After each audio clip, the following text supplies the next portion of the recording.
First of all, can I get your reaction to the news that Joachim Löw will leave his post as German national team manager after the Euros? And obviously, your name is again being linked with the job. So can you tell us now whether or not the summer will be too early in your career to take on that role? Maybe we should ask the question differently. Will you be, if that's the question we want to ask, if I'm available for the job or for the manager or coach of the German national team in the summer? No. And your reaction to the fact after the summer, no. Oh yeah, oh come on, Jogi Löw did an incredible job for so many years. I think it's the longest servant ever we had in Germany, if I'm right.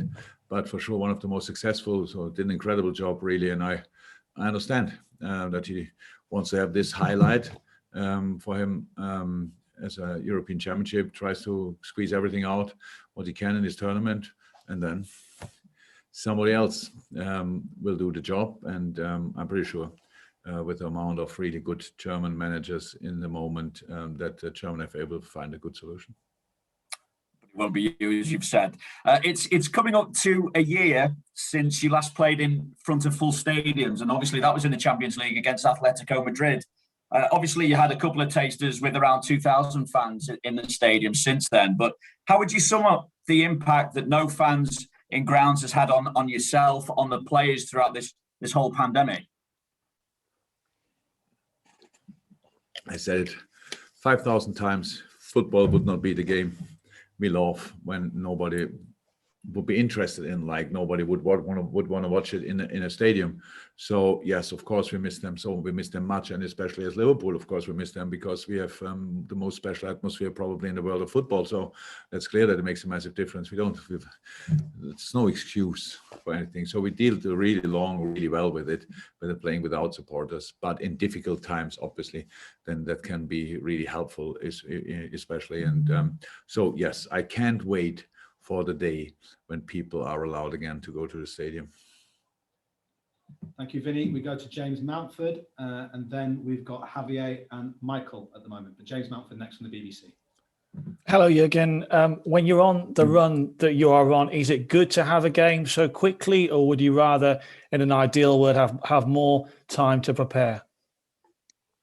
No, all good. We have Leipzig, I think, has a day more, but that's it. I think it was last time the same, and yeah, that's the situation. No, and when we are in the situation, we never think about it. Before, like weeks before, we probably think it would be nice if we could have a similar situation like the opponent, but that's pretty rare that it happens. So no, we are used to it. No, I'm happy to have this opportunity on Wednesday. Although this is technically a home game, you're travelling away. Statistically, and I appreciate football is not played on statistics, but you've won 4 out of the last 5 away from home. Can you put your finger on why results away have been going well versus the results at home? I think it was because of the performances and maybe the opponents. I don't remember all the opponents, to be honest, but that might be the reason. So yeah, we had really good moments in the season, and we won the Tottenham game now recently. If you want, Tottenham and West Ham were really good games when you see how they are doing around these games. But then was consistency the issue, and so yeah, that's maybe the reason. So it has nothing to do with Anfield. There's nothing bad to say about Anfield. Absolutely nothing that we don't like. The pitch is not good enough. That's all fine.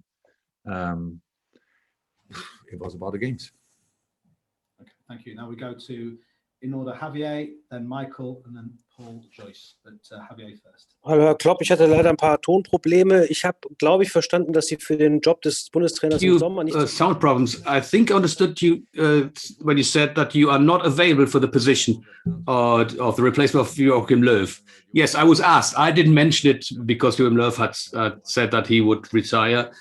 I didn't say that proactively. I just said what I would say to people when they mention names like mine. And I said, no, this or after this summer or whenever it may be, I will not be available as a potential coach of the German team. Why doesn't this fit into your life plans at the moment? Well, I have 3 years left for Liverpool this summer, don't I? That's a simple statement. It's a simple situation. You sign a contract and you normally try to stick to that contract, don't you? I had a contract in Mainz. I had contracts in Mainz where I stuck with them, even though there was interest from other Bundesliga teams with more money. It's just timing in money. If it doesn't work out, then you don't need to lose any sleep over it. I don't have a problem with it. Okay, question about tomorrow and your situation. Liverpool, sometimes parallels are drawn with this horrible season that Borussia Dortmund had once when you were there. Is there anything that's comparable? Is there anything that you can observe that's similar? Or is it a completely different ball game?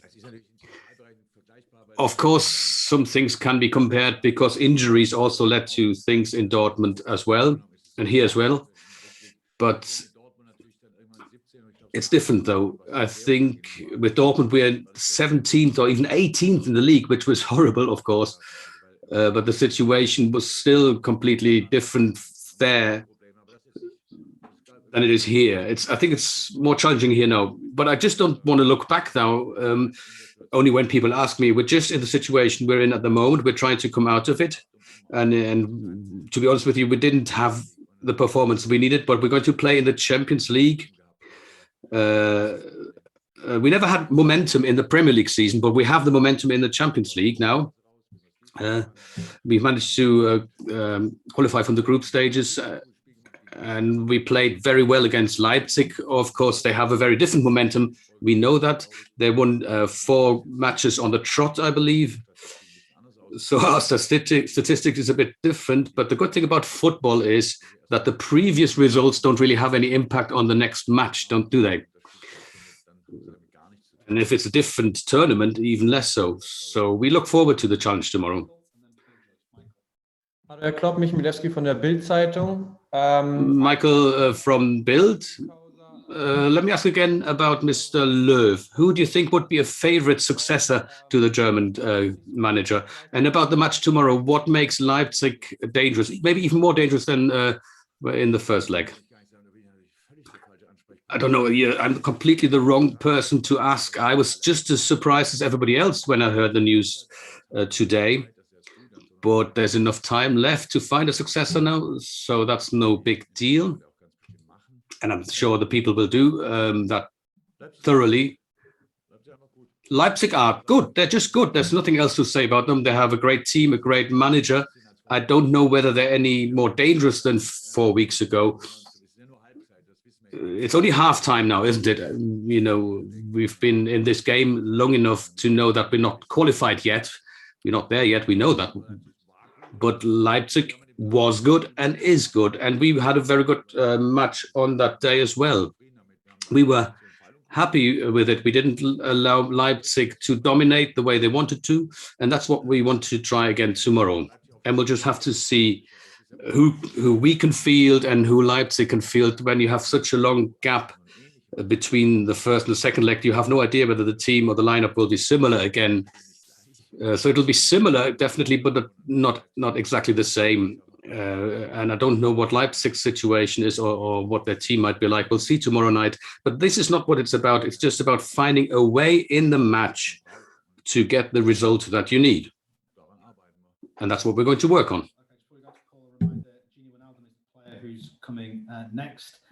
Please use the hands up for Jeannie. We'll go to Paul for what I think is probably the final part of this section. Paul? Jurgen, Fabinho came on in midfield at the weekend. Is that an option for tomorrow that you're considering? And also, given the run that you're on, is it difficult for you to believe that your side can be successful in this competition? What gives you the faith? What gives you the faith? Two things. The team, the moments we had on the pitch, the competition, the quality of the boys, and football in general, because they will always have a chance in the next game, and that's already enough. Must be enough most of the time. And so I said it's half time, and we have to play the game to gives us the opportunity to go to the next round. If we play that if we play that good that we can do that, then we deserve it, and if not, then not. So that's the situation. So I have no doubts about us for tomorrow. Not that I know we will go through 100%, but I know we will give Leipzig a proper fight, and that's the only thing I need to know in the moment. And for all the rest, yeah, there's no guarantee for nothing, not for them, not for us, but there's 95 minutes to use to get closer to the things you want. And the second part of the question was Fabinho, by the way, and then we'll just take one. Oh, I think, yeah, I don't know with Fab, so we have to see. Oh, but I know, but I don't say it. Yeah, maybe that's better. That's the truth. But we will see. Yes, it's an opportunity, but having Fab back is in general good.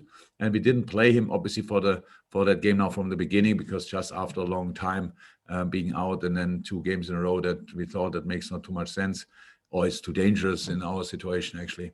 And so now he's ready. But if he will play center half or midfield, that decision you will see tomorrow. Okay, thank you. Final question then, Andy Hunter. All hands up from now, please. I'll keep James and Vinny in from the panelists, but all hands up now for Gini Wijnaldum, who's coming next. But Andy, final one to Jurgen. Hi, Jurgen. I was just going to ask, given the unique nature of this season, you've got a club from England, a club from Germany going twice to Budapest to play a tie where home and away advantage doesn't really come into play yet. The home and away goals rule still applies. Would it not have made much sense, do you think, just to have a one-off game in these circumstances? So if I look back now, I would prefer that. That would be really cool. No, but in general, I hope, and obviously the development in England goes really in the right direction. I hope that in maybe the next round, Germany is in the moment a slightly unique situation. I don't understand it 100%. I think if you compare the incident values of Leipzig and Liverpool and Budapest, then there's one city where you actually shouldn't play if you really consider these kind of numbers, and that's not Leipzig or not Liverpool. But we see that everything is prepared there like it was last time. It's completely fine. The people there give their everything. They're happy that they can host these games. So if it's good for the UEFA, we have to save the competition and wanna play these games. So yeah, I would prefer the normal competition, but I think that the solution with Budapest is absolutely okay. Yeah, and the one-off, I don't know. I think it would change even more the competition if you do that. I have no problem with playing 2 games, to be honest.